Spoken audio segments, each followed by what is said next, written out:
我想講嘅都係我自己嘅醜事嚟嘅。咩醜事啊？因為我呢件事有啲複雜。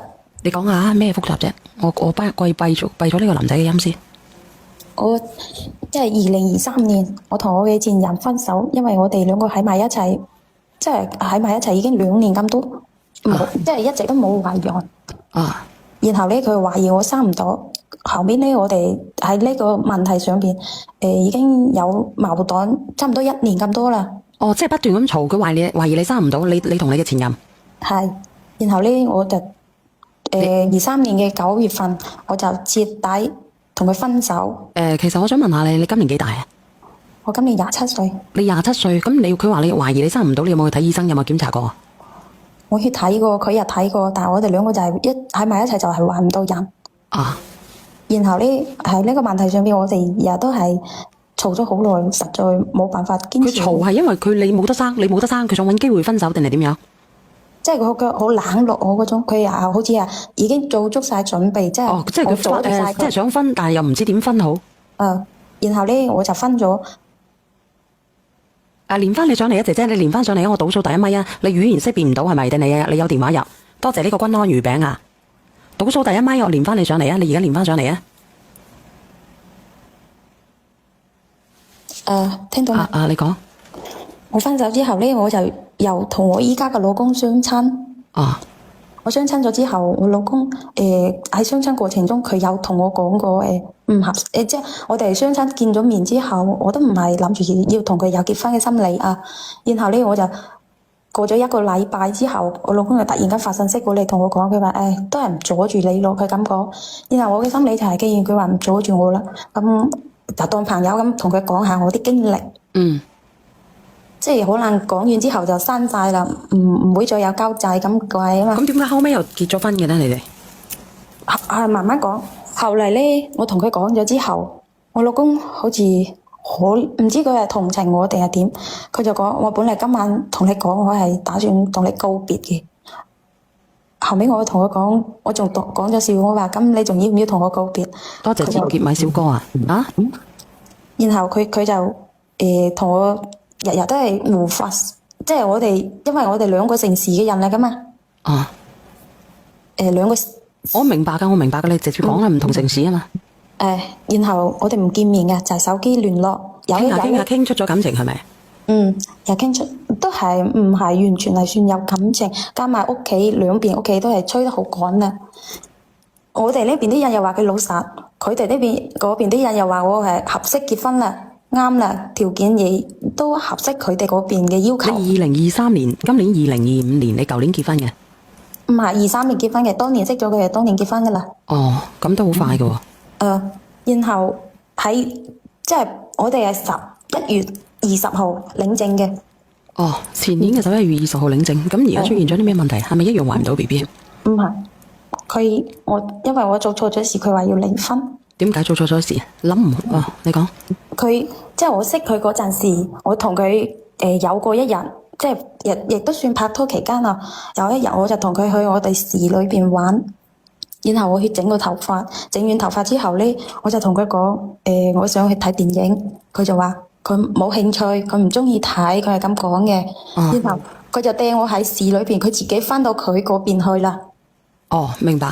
然後咧，因為我嘅前任都係喺我哋呢個市裏邊噶嘛，加上我哋2個喺埋一齊都有共同嘅朋友，咁我就同我啲朋友就一齊玩，然後就無意中我前任就知道咗，佢就發信息俾我，但係佢唔知我相睇噶。當時佢唔知道你已經揾咗男朋友嘅，所以你哋2個發生咗關係。並且我見我老公掟我自己喺嗰度，嗰晚已經9點幾鐘啦噃，我哋係農村嚟噶，喺市裏邊回到我哋屋企應該都要差唔多1個幾鐘咁遠。所以你當時係好氣好難受，所以定係你有啲懷念同前任嘅嗰種 feel 咧？都算係咁，因為即係你突然之間你又有種掛住佢嘅感覺，係咪一下子一剎下？即係我已經同我老公拍拖嗰時，我唔再諗起佢嘅，只不過係當時佢掉低我喺度，我就感覺我俾冷落咗。啱好佢又發信息過嚟，我係諗住當咗朋友一場見咗面，咁我後面發生嘅事我控制唔到啊嘛。你控制唔到係因為你情出自願，唔係佢夾硬嘅，係你自願嘅。都唔係，因為我哋同朋友一齊去飲，我要翻酒店嗰隻時徑，佢就夾硬跟住我後邊去嘅。咁你都知道佢唔知道你有男朋友噶嘛？但係佢夾硬跟住你，但係你當時已經結咗婚啦，係咪？唔係未結婚嘅。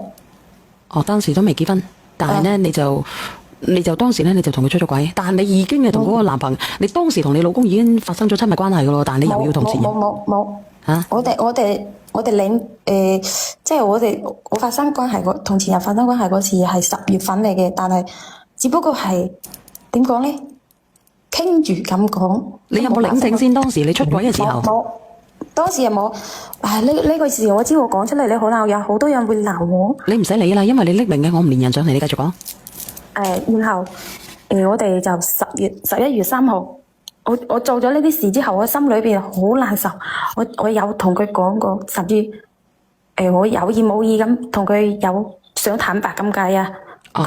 我老公唔接我嘅話，然後咧，即係你當時同佢坦白嘅，我當時唔好意思，我出咗軌。唔係，我係旁敲側擊咁同佢講。佢聽唔明點旁敲側擊咧？其實有乜嘢可以直接講嘅？然後我呢件事壓喺我心裏邊好耐，然後我哋就領咗證，我係諗住呢啲嘢就翻篇，我唔會再做，我又唔會再咩噶啦。你唔會再出軌，亦都唔會再同佢聯繫噶啦，就算數啦。我係咁諗嘅。你後尾有冇有 BB？後尾我同我老公生咗一個仔，依家1周歲啦。嗰時，然後就到我哋結婚，我哋係12月3號結嘅婚。結婚咗之後咧，大婚當晚，即係結婚嘅前一晚，我就同我老公因為喺婚禮上邊有啲意見唔一致嗰時，佢就嘈咗交之後咧，佢第二日佢當冇事咁，佢就嚟接我翻到佢嗰邊，喺人前佢就表達好似即係冇事啦。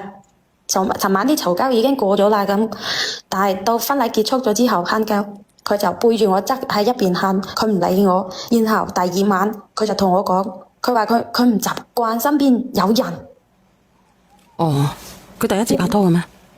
唔係，佢喺我之前佢都有最少2段感情，佢從來冇同我講過佢心裏邊佢啲生活，關於佢啲生活嘅嘢，佢即係識我之前啲生活，佢從來都冇同我講過。係咩生活咧？你能唔能夠講下？即係佢同我結婚之前，佢有拍過拖啊，啲感情嘅嘢啊，佢冇同我講過㗎。咁因為你冇問佢啊嘛，你亦都冇去了解，你太搶住同呢個男仔結婚。都係咁理解吧。然後我有問過佢㗎。佢就冷暴力我，同我分房睡。啱啱結婚幾日，佢自己唔係瞓廳，佢就係瞓下房。佢當時唔知道你同男仔發生咗呢啲事嘅，但係佢就瞓廳瞓下房，一直都唔想同你瞓。都係中間有過2晚。咁點解後尾你哋又和好如初生咗個小朋友咧？咁我挨佢咯，我成日纏住佢咯。我想問下你咧，你要了解清楚咧，佢係咪中意啲哥哥嘅喎，唔係唔中意姐姐嘅喎？我唔知佢成日睇你直播間㗎。依家鬧到離婚啦，佢就話要我上你直播間將我啲所有嘢講埋晒出嚟。你不如連埋佢上嚟啊！佢依家唔得閒嘅，應該。你連佢上嚟啊！你可唔可以連埋佢上嚟啊？你話既然係咁樣嘅，你自己都坦白啦。係我係講過，不過佢依家白日佢哋做嘢㗎，佢唔得閒嘅。佢幾時得閒啊？我今晚可以約佢。今晚應該佢有時間啦。佢成日入我直播間嘅係咪？係啊，佢經常喺呢度聽你講，然後咧佢喺我面前就喺度話啲女人係呢樣嗰樣啊，咩啊咁。總之佢對啲女人好大敵意咁咯。咁佢既然咁大敵意嘅問題啊，佢有冇上過嚟做評論員嘅？喺評論區佢有講過。有冇連過上嚟？冇。你叫佢連上嚟啦，你老公應該都好後生嘅，我估計佢有連上嚟嘅。如果係咁樣嘅，佢29歲嘅。應該有連上嚟啊！你睇下佢係咪？冇嘅，我成日喺佢旁邊嘅。呢啲事咧就係事發當然，我唔知佢喺邊度調查到我，已經查晒我嘅底。咁其實查晒你個底，個小朋友都已經出咗世啦，你結咗婚一直都冇出過軌啦。但係呢個男嘅咧，佢就一直喺度糾結呢件事啊，定係因為佢嘅性格問題咧？佢性格好內向，而且佢嘅心機有啲重，你知嘛？點心機重法咧？佢算計一個人，佢可以算計到你自己殺自己咁。咁你一定要控制你嘅情緒喎，因為咧你情緒唔夠高，所以佢算計到你，令到你咧好似憂鬱啊或者點樣啊，然之後咧就死火噶啦。我睇評論區有個人話BB 係邊個？其實我結咗婚，佢冷落我之後，我就翻咗我哋外家。我翻咗我外家之後呢，都係出去同朋友玩。我亦有一種報復性嘅心理。即係話你揾過第二個男仔嘅有？又係同前任。我知我做錯噶啦，然後呢，我12月份佢月尾啦，我又見咗我前任，見咗2次，不過呢我前任佢係嗰方面唔得嘅。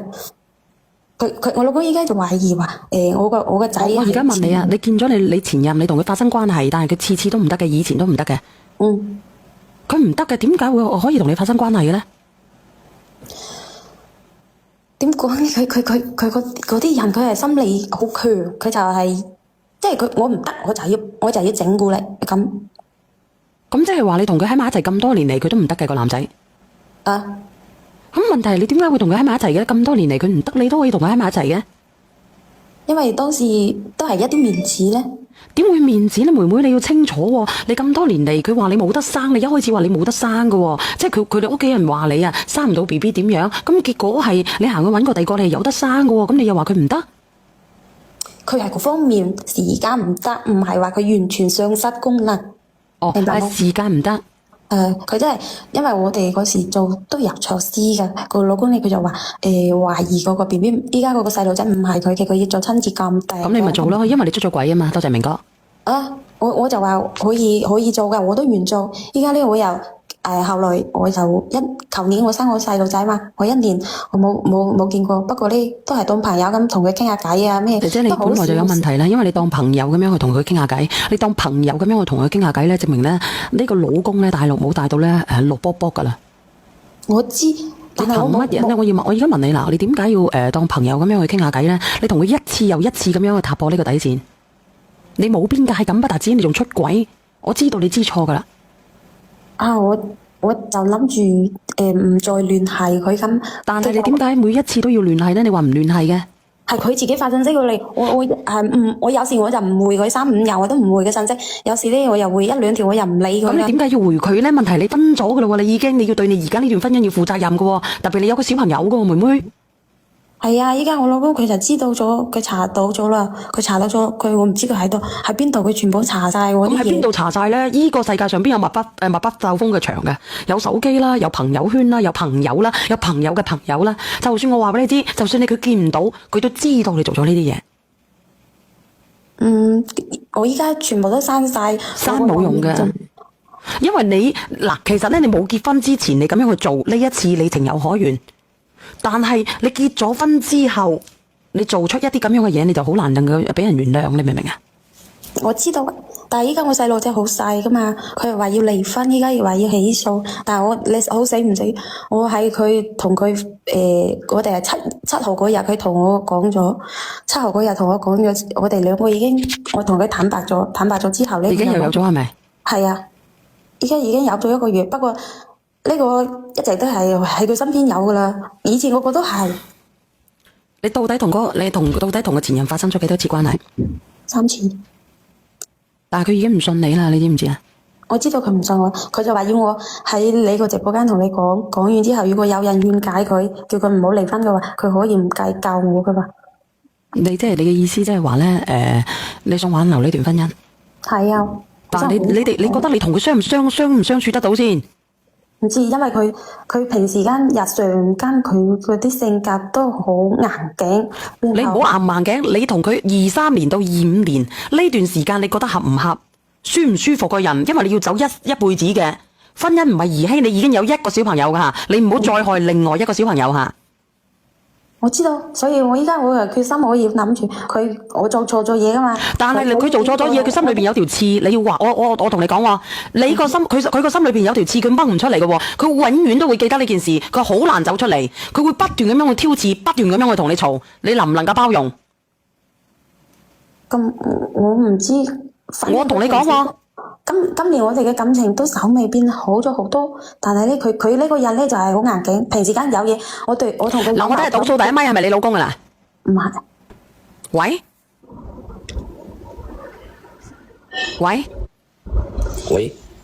你係咪佢老公？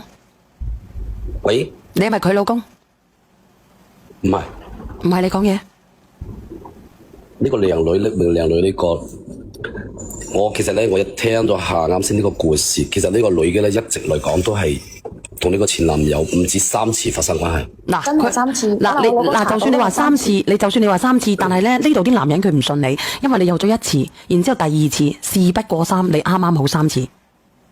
對啦，其實咧分來分去，其實一直都係走埋一齊，所以咧佢老公本身一開始嘅時候都已經懷疑佢啦。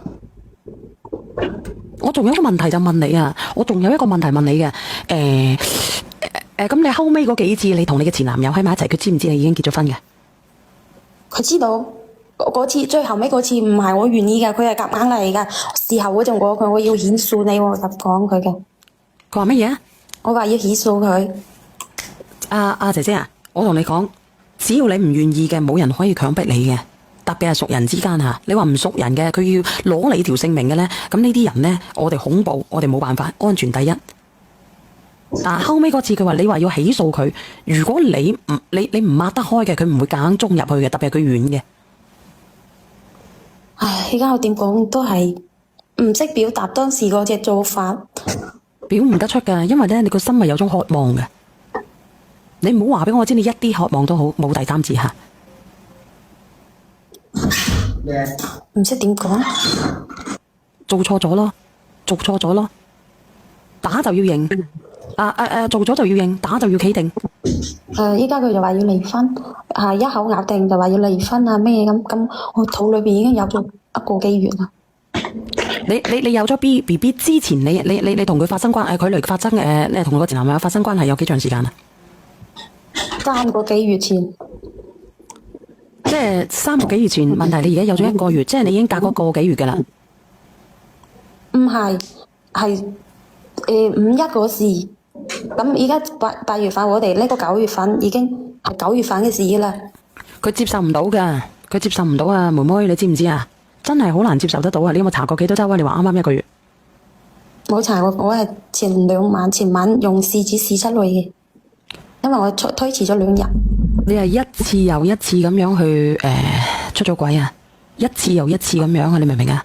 你一次一次咁樣踐踏咧婚姻嘅底線啊！你冇邊界感，你不斷咁樣揾藉口。你之前，我估計你嘅先生咧唔會再停低嘅。我估計佢接受唔到啊！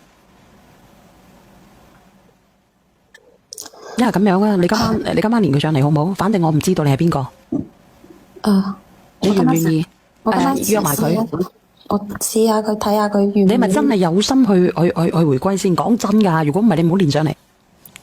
係真嘅想啊！我呢幾日發生1個禮拜咯，成日都係瞓唔着、食唔落喺度嗌佢。你唔係嗌啊，因為呢條係男人最基本嘅底線嚟啊！倒數第一乜嘢啦，哥哥你同唔同意啊？如果係你老婆。呢啲嘢好難講得清。呢個女嘅咧，其實咧出軌都唔單止個前男友。嗱，佢亂猜你。唔係亂猜，呢個唔係亂猜嘅。咁你到底係出軌咗1個定係幾個姐姐？1個就係1個。你可以問問你可以問問靚女，你咁話嗱，小燕姐姐，我第一次連上你呢個直播間嘅。我平時都有關注你嘅。但係咧，如果正常呢個女嘅，你2、3年或者分開冇幾耐，你就已經識咗一個男朋友，你咁快嘅咩？你感情已經本身受傷咗，而且你一直都冇懷上人，你咪同第二個前男友嘛？啱唔啱先？然之後23年年底都未到年底，你已經係同你呢個一齊啦。而且呢個男嘅其實咧，即係你依家呢個老公，其實就知道你本身就已經係同前男友同埋其他男人走埋一齊嘅啦。可以咁樣分析。如果唔係呢個男嘅，就唔會抗拒，而且攞咗結婚證之後先發覺你係有呢個咁嘅不良。不如咁樣啊，因為呢件事大家都唔知道，係咪啊？佢可以自己講出嚟，佢自己直接講。因為呢件事大家都唔知道，我哋亦都係估緊佢先生，係咪？對，佢先生其實嚟講咧，亦都係唔係單止佢係報復心理，其實呢個女嘅本身每一次離開嘅時候，同埋呢個老公好似話冇感情嘅情況，或者佢先生唔理佢嘅時候，佢一直係迴避一個問題，就係好似一個報復心理。總之呢個男人唔理我馬上有事揾翻我前男友，或者揾翻第二個男人，佢就可以度過呢一段時間。佢心理自己都係咁樣嘅心理啊，好似呢個哥哥咁嘅心理啊，妹妹。我講唔係，但係啲人佢會講我係自己講假話咯。不過依家我真係好想同佢過翻日子嘅。但係你要知道喎，你想同佢過日子嘅，你而家有冇嘢做嘅？我求年生咗小朋友，依家到依家都係我湊小朋友噶，冇做過嘢。咁佢會唔會每個月俾工資你啊？會俾㗎。我同你講啊吓，你不如咁樣啦，對於你呢個小朋友，我覺得咧你係好危險嘅。如果你咧即係陀埋呢個小朋友生埋出嚟咧，你哋兩個以後都唔會好幸福噶。你明唔明我講乜嘢？啊！你不如咁樣啦，你連埋佢上嚟啊！你今晚連埋上嚟。如果有人連我，即係對你亦都唔好，對佢亦都唔好，對小朋友亦都唔負責任。點解唔負責任啊？因為你哋好難行到最後，因為佢心裏邊有條刺，佢永遠都喺度刺住佢個心。佢一眯埋眼想同你好嘅時候咧，佢就會刺住佢個心，因為你不斷反覆咁出軌，令到佢永遠都記得佢對帽係綠色嘅，而且佢經濟條件亦都唔會差，係咪？啊！咁我點解會差一個女人呢？我先至20幾歲，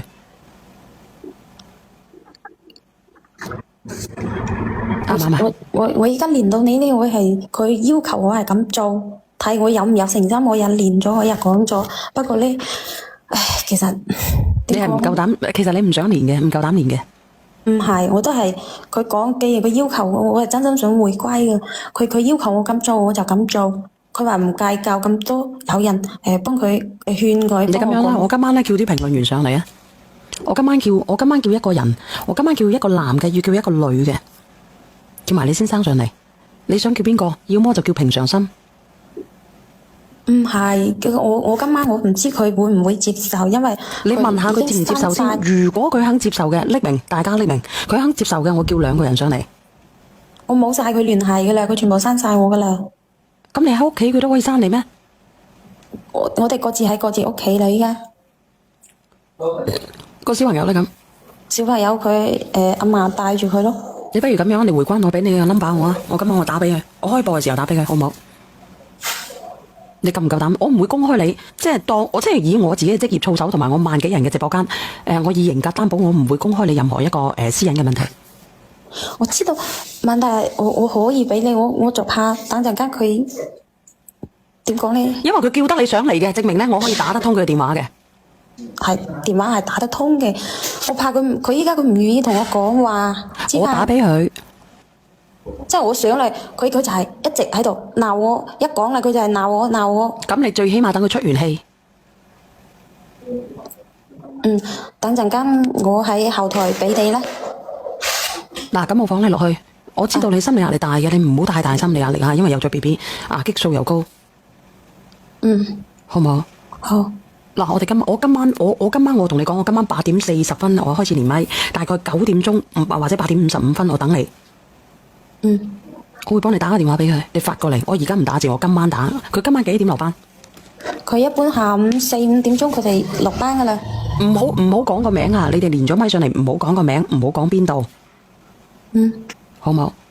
即係我哋連咗麥。唔好講名，唔好講邊度，唔好講工作喺邊度。好唔好？嗱，我放你落去吓。好。